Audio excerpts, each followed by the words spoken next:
Hello, this is Chris with Protect Your Children Incorporated. Hope everybody's doing all right today. Starting today, we'll have a weekly update. There'll be other stuff during the week, of course, but kind of like have a summary of the prior week of the craziness and pedophilia world and stuff that's been going on. Kind of get you caught up. Maybe you missed some of these articles and these stories. This is all a bid to raise awareness for people to realize that our kids are under attack. They are absolutely under attack from many different avenues, social media, the schools, the school libraries. Gosh, we had a former police chief. Today we're going to look at some more stories. And some people say, oh, it's so depressing. Well, the reason why we need to do this is to continue to raise awareness because each one of these stories, each one, has warning signs within it that should have been noticed by parents and other caregivers that could have prevented some of the trauma that the kids had gone through. So, we're here on the website, protectyourchildren.org. We encourage you to check it out.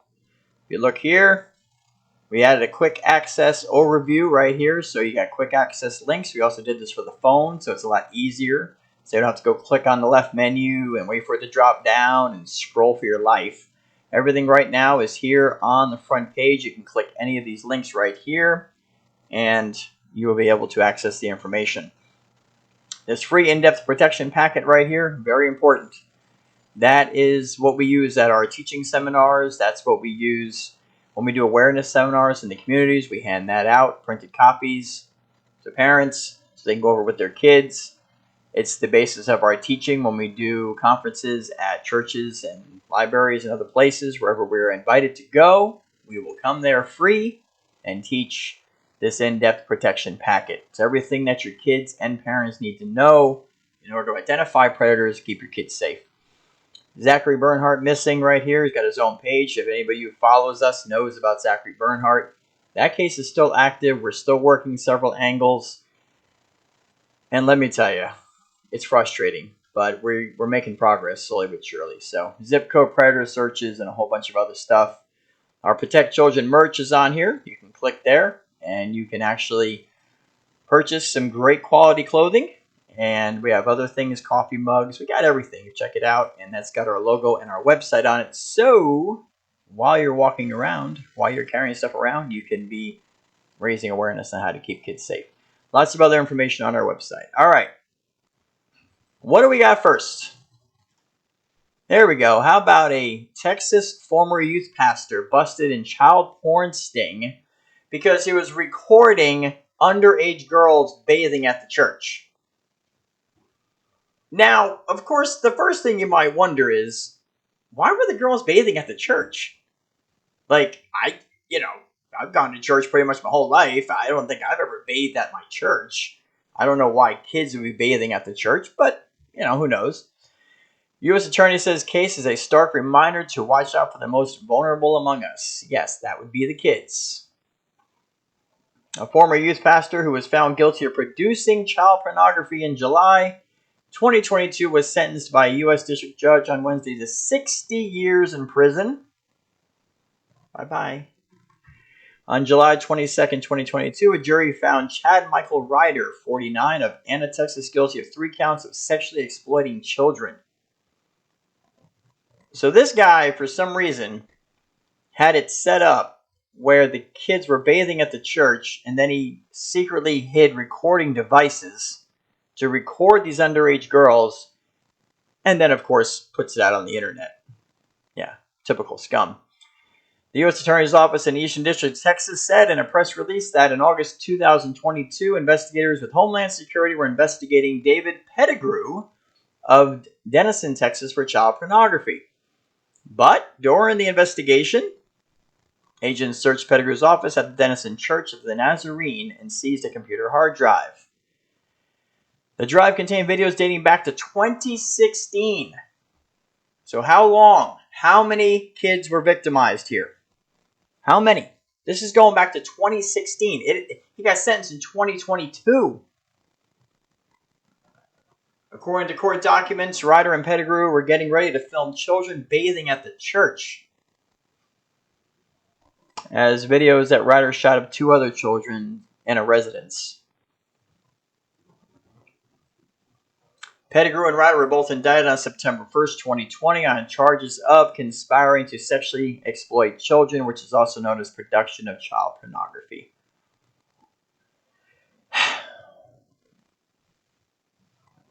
Both men entered not guilty pleas. Of course. Yeah, well, that didn't work. Obviously, they got video from you, scum, recording underage girls. And you're supposed to be Christians, right? You're youth pastor. You're a pastor of a church. It just goes to show you that you always have to be careful, no matter who it is. Not paranoid, but alert and be careful. It's always important. Move on to the next one. What do we got here? Seattle high school teacher arrested for allegedly having sex with 16-year-old student, prosecutors say. Hopefully we're not going to get a video pop up here because this is on foxnews.com. Foxnews.com is where these articles are coming from. We're going to block this. And we're going to get rid of this. All right. Teacher's case referral is expected from police later this week. Look at this, and here comes the video. Whoop, close that Derek out. Fennell, Body Jr. A Seattle high school science teacher is facing allegations of repeatedly having sex with a 16-year-old student, including in his car. Seattle police were called to Franklin High School on Friday to investigate a sexual offense with a child, according to a statement of probable cause from the King County prosecuting attorney. An officer spoke with a 16-year-old female student who said she had been involved in a consensual sexual relationship with one of her teachers. She claimed their intimate relationship, quote unquote. You're 16, okay? Anyway, began on February 2nd, 2023. The two engaged in sexual intercourse at least 5 times over the past 2 weeks, the probable cause statement said. Now, here's the key. The student also said she and the teacher exchanged more than 3,000 messages. 3,000 messages via Discord, email, and text, according to the documents. 3,000 messages on social media, regular email, and text messaging. No parent, nobody was checking her phone. Right? And this isn't the child's fault, so that's not where we're going. We're going with, look, parents, you have to be nosy. You have to keep an eye on your kids' messages. You have to keep an eye on their social media.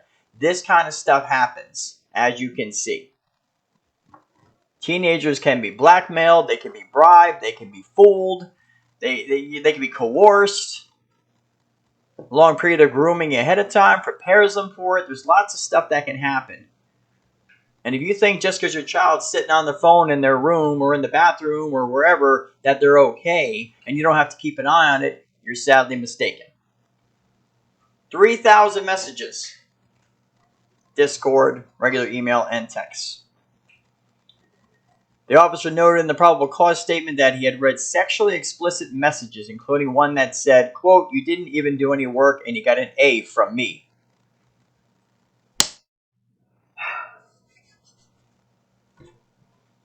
If parents had been checking those messages, what would have happened?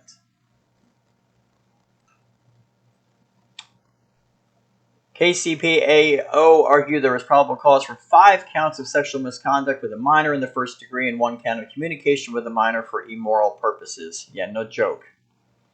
Bail should be set at $250,000 because of the danger to the community. I would think so. Seattle Public Schools said the teacher has been placed on paid administrative leave. They got the text messages. Why are they on paid leave? I'm just saying.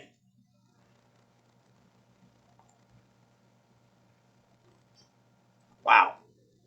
And the teacher has been restricted from having contact with students, families, and staff, and is barred from entering any SPS school buildings or attending school-related events. You think?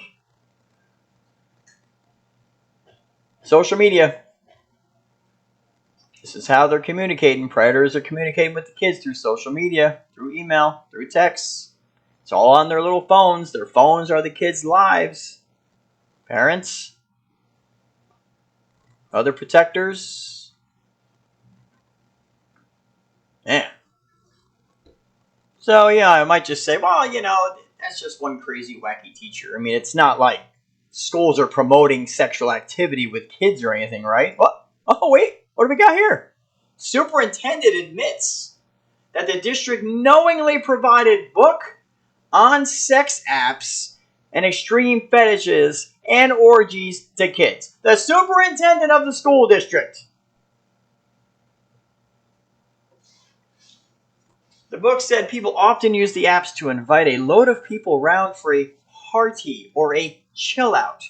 And these, of course, are code words for an orgy. Very often there are drugs involved. A Massachusetts superintendent doubled down on providing a book to kids which contains detailed information on sex parties, orgies, extreme fetishes, sex apps, and other explicit matters. Yeah, let's get this to the kids, right? So you see what's happening here? Desensitize the kids, hypersexualize them, get the images in their head, get the stories in their head, promote reading, of course. They want the kids to read. Make sure you read. And then they're putting these types of books at the hands of teenagers. And then the predator teachers move in. And again, we have a lot of great teachers out there, and we thank you for the great teachers out there. You all need to be paid more. You're almost raising kids these days. It's terrible. So, but this is the percentage here of scumbag teachers. Fox News Digital asked Peter Schaefer, the superintendent of Abington Public Schools, about the district's decision to bring back a book called This Book is Gay by Juno Dawson into its libraries for kids. You ready for this? You read the book This Book is Gay and subsequently brought it back into the district, he was asked. He said, yes, back to the library, the superintendent responded. It's not like, oh, we didn't know. We didn't know it was bad. No, we can click on this article too here. English teacher's sexuality curriculum showing kids penis pics. Ejaculation video has school approval.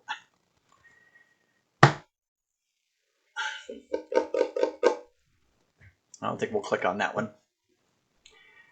Fox Digital then asked, you are aware that the book discusses the following among other things, right? Orgies, kinks, fetishes, sex apps, bathhouses, casual hookup app, and detailed information on how to have anal sex, as well as other sexual activities, right?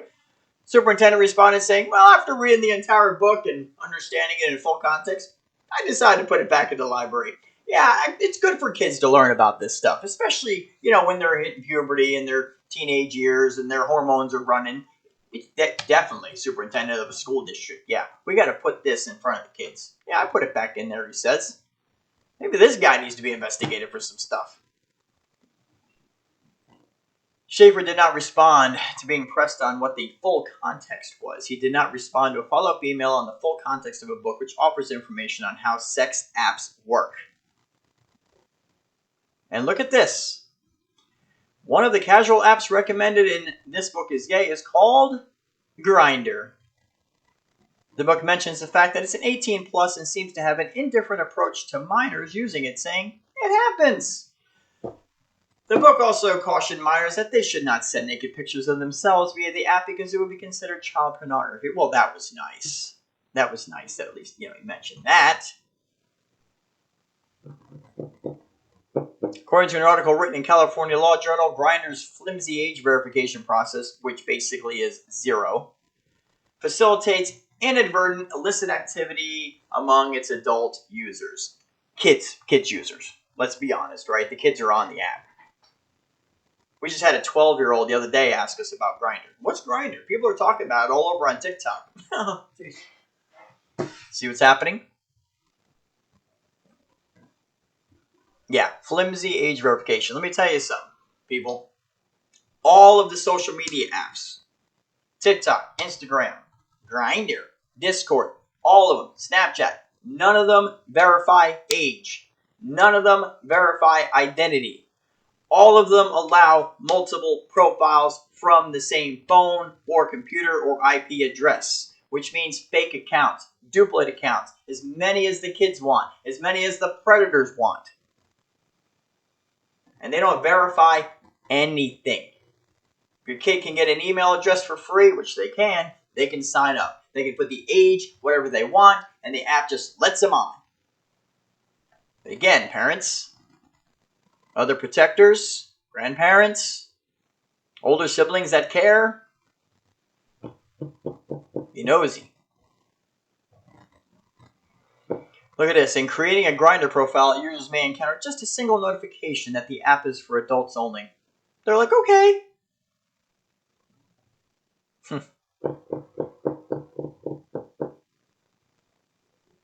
Wow. Grindr told Fox News it blocks and bans accounts that violate its terms of service. Yeah. How does it know? It's not really checking. So you see what's happening? We got social media. We got the schools. We got the libraries. And I'm going there. I'm going there with the drag queens, okay? Again, we are a not-for-profit organization. We are not taking sides on the gay, straight, Republican, Democrat. It's nothing to do with any of that. What we have to do with is protecting children, okay? And when you got drag queens and other people going into schools of very young children and being explicit and making sexual innuendos and sexual references in front of the children, and this is happening, just look it up. We got a problem with that.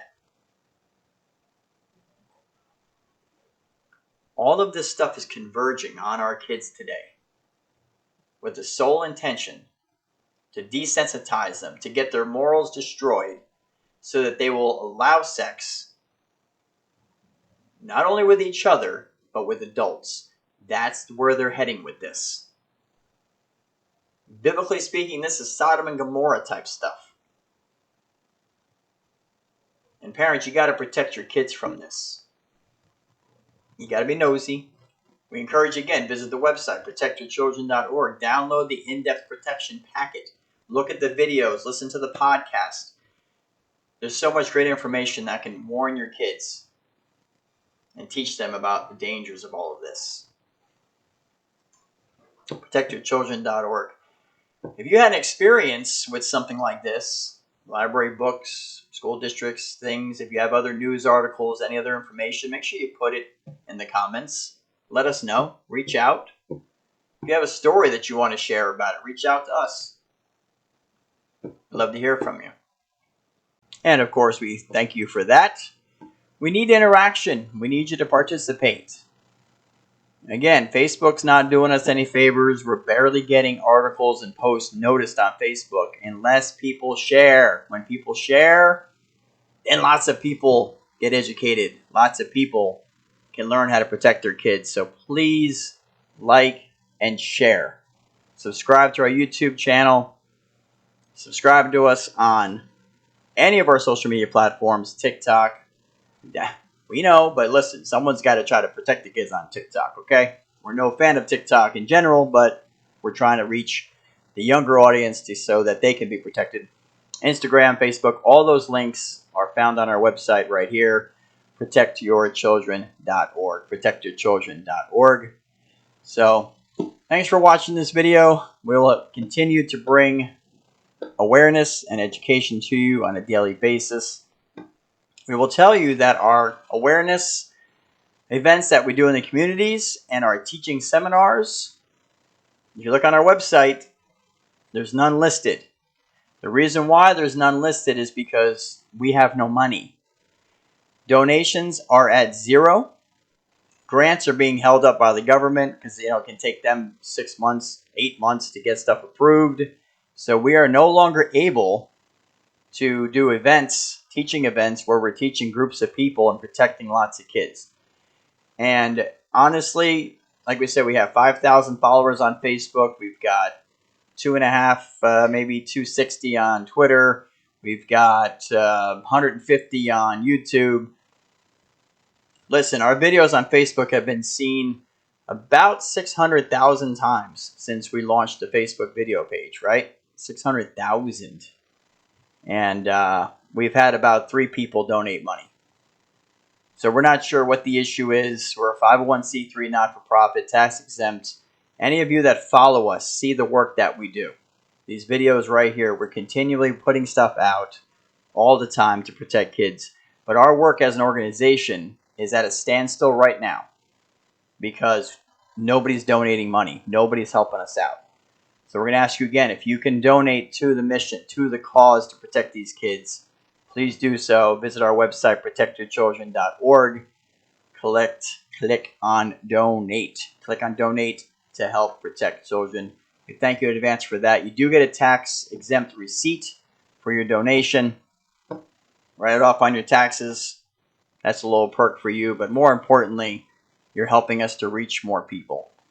We like to advertise. We want to do new events, create new advertising campaigns where we can really reach a lot of people. We can really reach a lot of kids, but it costs money. We're not for profit. We're not selling stuff for profit here. So we rely on your donations and your help. So if you can do that today, please visit our website, protectyourchildren.org. Again, this is Chris with Protect Your Children Incorporated. Thanks for watching. Until next time, stay safe and keep protecting your kids. And be nosy.